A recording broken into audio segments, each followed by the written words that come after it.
Nous voyons le second hadith qui cette fois nous est rapporté par Hazrat Aïcha radiallahu ta'ala anha, toujours dans cette troisième partie. Hazrat Aïcha radiallahu ta'ala anha, épouse du saint prophète sallallahu alayhi wa sallam. Nous avons déjà vu sa biographie auparavant. وعن عائشة رضي الله تعالى عنها قالت سمعت رسول الله صلى الله تعالى عليه وعلى آله وسلم يقول من تكلم في شيء من القدر سئل عنه يوم القيامة ومن لم يتكلم فيه لم يسأل عنه رواه ابن ماجه.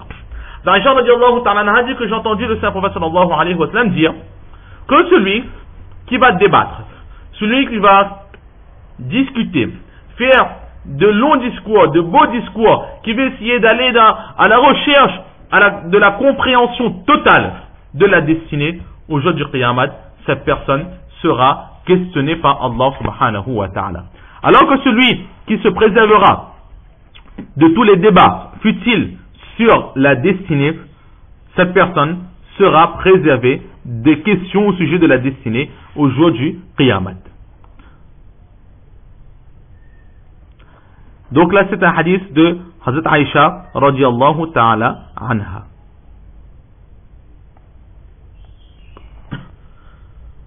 Donc dans ce hadith, Hazrat Aïcha radiallahu ta'ala anha, elle emploie le terme Man takallama fi shay'in. Le prophète sallallahu alayhi wa sallam dit Man takallama fi shay'in.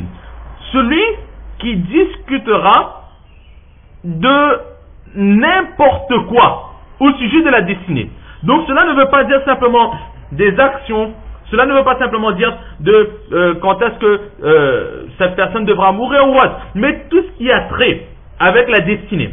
Qu'Allah ait donné la maladie à une personne, qu'Allah ait donné la mort précoce à une personne, qu'Allah subhanahu wa ta'ala a guéri une personne, quelle que soit l'action qui a trait avec la destinée, du moment que quelqu'un ira débattre ou ira se disputer, se quereller au sujet de ces points qui ont un lien, un trait avec la destinée, alors cette personne sera questionnée par Allah subhanahu wa ta'ala. Et aussi fi shay'in, que ce soit une seule phrase que nous ayons dit en mal au sujet de la destinée, ou que ce soit tout un discours, tout un chapitre ou tout un livre que nous ayons écrit au sujet de cette destinée, quelle que soit la quantité que l'on prononcera, quelle que soit la quantité que l'on discutera, Allah subhanahu wa ta'ala nous questionnera à ce sujet aujourd'hui, Qiyamah. Et maintenant, min al-qadri, fi shay'in min al-qadri. Là aussi, le min al-qadri du terme arabe, les commentateurs de hadith disent que le prophète sallallahu alayhi wa sallam, il a laissé le terme destiné dans toute sa généralité. Ce qui veut dire que celui qui va débattre, tout à l'heure nous avions vu, débattre de longs discours ou des phrases très simples au sujet de la destinée, maintenant, min al-qadri, que ce soit que l'on débat en bien ou que l'on débat en mal, que nous tenons un discours positif ou un discours négatif, péjoratif, du moment qu'on a traité ce sujet, alors automatiquement Allah subhanahu wa ta'ala nous questionnera au sujet de ce que nous aurons dit. Donc là nous voyons vraiment l'enseignement du prophète sallallahu alayhi wa sallam. Jusqu'à présent nous avions vu des hadiths sur la destinée, nous avons essayé de comprendre ces hadiths, et là nous avons catégoriquement l'ordre du prophète d'Allah que n'essayez pas d'aller comprendre la destinée. Maintenant, la question peut se poser que, depuis le temps que nous traitons ce chapitre sur la destinée, que le prophète sallallahu alayhi wa sallam lui-même, il a donné des explications sur la destinée dans le hadith, que dans un ou deux hadiths qui viendront, nous verrons qu'un compagnon radiallahu ta'ala lui-même, il est allé se renseigner sur la destinée. Alors, si cela est interdit et que l'on sera questionné par Allah, pourquoi est-ce que le prophète lui-même il en a parlé? Pourquoi est-ce que les compagnons ils ont questionné le prophète sallallahu alayhi wa sallam à ce sujet? Parce que être questionné par Allah, ce n'est pas quelque chose de simple. Si Allah il nous questionne, alors Allah il peut être doux. Et lorsqu'on donnera la réponse à Allah, Allah dira, c'est bon, je te crois, je t'ai pardonné, entre dans le paradis. Mais si Allah il fait ce qu'on appelle le munaqasha c'est que à chaque réponse que l'on donnera à Allah, Allah il posera une autre question sur la réponse que nous aurons donnée. Pourquoi est-ce que tu n'es pas venu ce matin? Je ne me suis pas levé. Pourquoi tu ne t'es pas levé ce matin? J'ai dormi tard. Pourquoi est-ce que tu as dormi tard hier soir? J'ai mangé. Pourquoi est-ce que tu as mangé hier soir? Parce que j'avais faim. Pourquoi est-ce que tu avais faim? Et de cette façon, sur chaque réponse, nous aurons une question. À un moment donné, arrivera une question où l'on ne pourra plus répondre. Et lorsque l'on ne pourra plus répondre, alors l'annonce sera faite, l'ordre sera donné, tu ne peux répondre, tu n'as pas d'excuse valable, alors pour toi c'est l'enfer. Et le prophète sallallahu alayhi wa sallam, dans le sens d'un hadith, il a dit qu'une fois Aïcha radiallahu ta'ala lui a questionné en ce sens que, ô prophète d'Allah, dans le Coran, Allah lui-même il dit que chaque personne devra rendre compte à Allah. Et toi, tu nous dis de faire droit qu'Allah ne prenne pas compte avec nous. Si Allah a déjà dit qu'il faudra rendre compte, pourquoi est-ce que toi tu dis, tu demandes de faire droit pour que Allah ne prenne pas compte avec nous? Alors le prophète sallallahu alayhi wa sallam, il a donné cette réponse en ce sens que Allah il prendra compte avec tout le monde. Personne n'entrera dans le paradis sans donner de compte à Allah. Mais il y a deux termes. Il y a un, c'est le hisab. Le hisab, c'est ce que nous avions dit précédemment. Allah il dit que voilà, tu as fait ça. Est-ce vrai ou est-ce faux? Oui, Allah, c'est vrai, je m'en excuse et je suis trop faible. Ne t'inquiète pas, je t'ai pardonné, entre dans le paradis. Ça, c'est ce que nous devons espérer de la part d'Allah, qu'Allah, nous allons, protocolairement, nous allons rendre compte à Allah, car il aura notre livre de compte devant nous. Il va regarder, il va nous dire que je suis au courant de ce que tu as fait. Mais Allah ne nous questionnera pas et ne nous demandera pas de rendre compte pour ce que nous aurons fait. Il va nous pardonner, il va nous faire entrer dans le paradis. C'est ce qu'on appelle entrer dans le paradis, se rendre compte à Allah subhanahu wa ta'ala. Et le deuxième, c'est ce que nous avions dit, le munaqasha. Sur chaque action que nous aurons fait, Allah nous questionnera. Et pour chaque question, il faudra donner une réponse. Et lorsque la personne, dans le sens d'un hadith, un professeur hadith dans ma barakatuh, il nous disait que celui pour qui Allah subhanahu wa ta'ala fait le munaqasha, alors cette personne n'a quasiment aucune chance d'entrer dans le paradis, car à un moment donné, cette personne ne pourra plus répondre à Allah. Allah subhanahu wa ta'ala nous en préserve. Alors, être questionné par Allah, c'est quelque chose de compliqué. Pourquoi est-ce que le prophète lui-même il a parlé de la destinée? Pourquoi est-ce que les compagnons ils ont questionné sur la destinée? Pourquoi ils ont essayé de comprendre cette destinée? Et c'est là que les commentateurs de hadith, ils nous disent, ce hadith nous prévient de ne pas discuter, de ne pas débattre dans la destinée.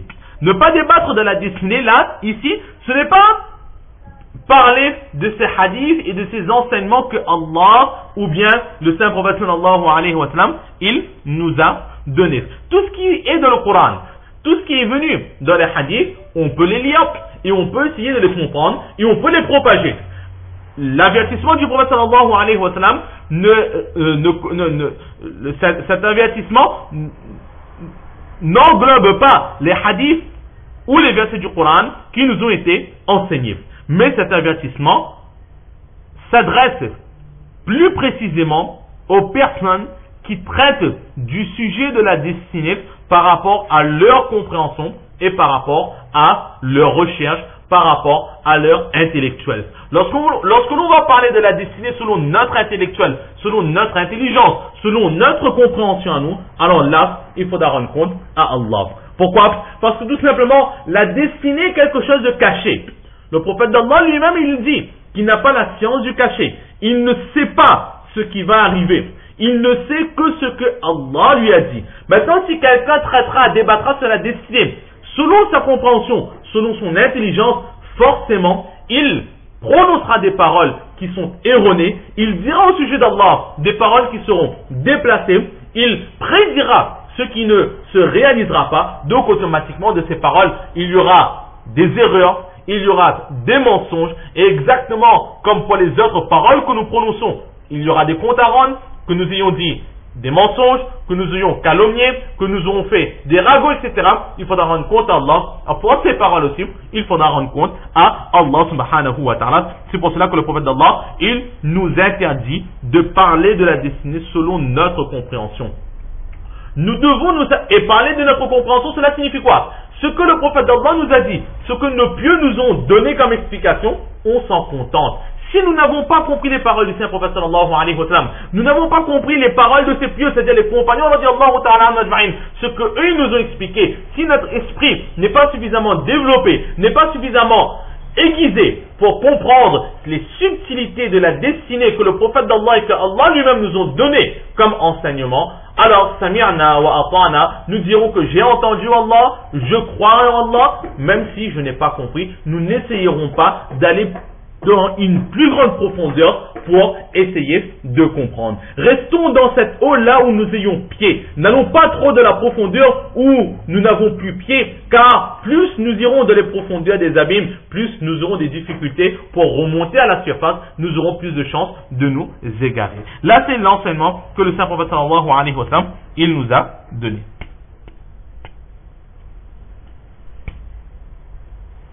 Maintenant, celui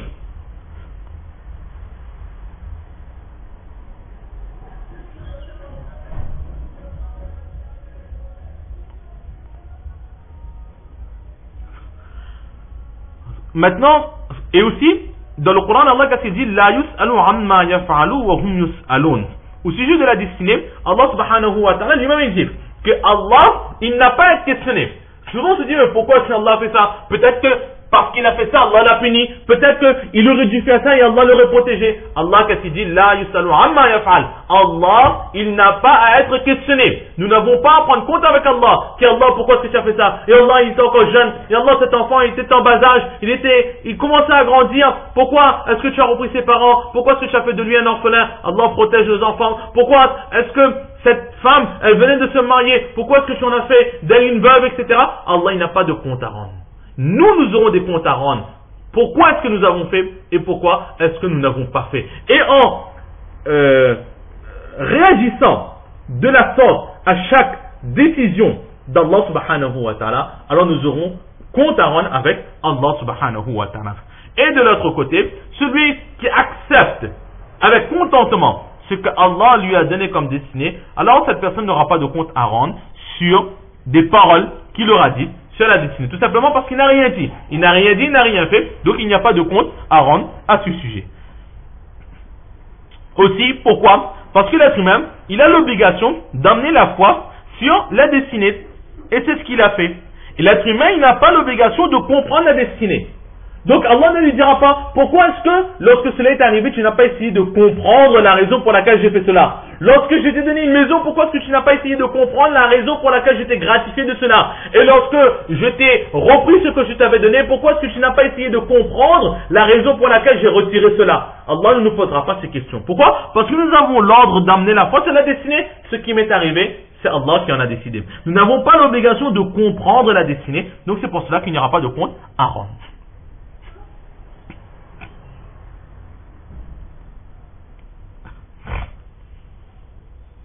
Et justement, le fait de ne pas débattre sur la destinée, nous avions déjà vu un hadith de la sorte précédemment, toujours de ce livre du Mishkatul Masabih, dans ce chapitre sur la destinée, le hadith numéro 19, qui nous a été rapporté par Hazrat Abu Hurairah radiyallahu ta'ala, qui lui-même disait que nous étions en train de débattre sur la destinée, et le prophète sallallahu alayhi wa sallam, il est venu, il est sorti, il nous a entendus, et là, il s'est énervé. Et qu'est-ce qu'il a dit? Est-ce pour cela que j'ai été envoyé comme prophète? Est-ce pour cela que j'ai été envoyé vers vous? Pour vous enseigner la destinée, afin que vous débattiez à ce sujet et que vous oubliez Allah subhanahu wa ta'ala. Donc là, nous voyons dans ces deux hadiths que d'un côté, le prophète sallallahu alayhi wa sallam, il a interdit dans son enseignement de débattre uniquement sur la destinée. Et dans le premier hadith de Hazrat Abu Hurairah radiyallahu ta'ala, nous voyons que lorsqu'il voyait cela, il réfutait, il refusait, il s'énervait, il n'acceptait pas que ses compagnons débattent de la sorte au sujet de la destinée. Donc voilà aussi ce que l'on peut dire au sujet de ce second hadith qui nous a été rapporté par Hazrat Aïcha radiyallahu ta'ala anha.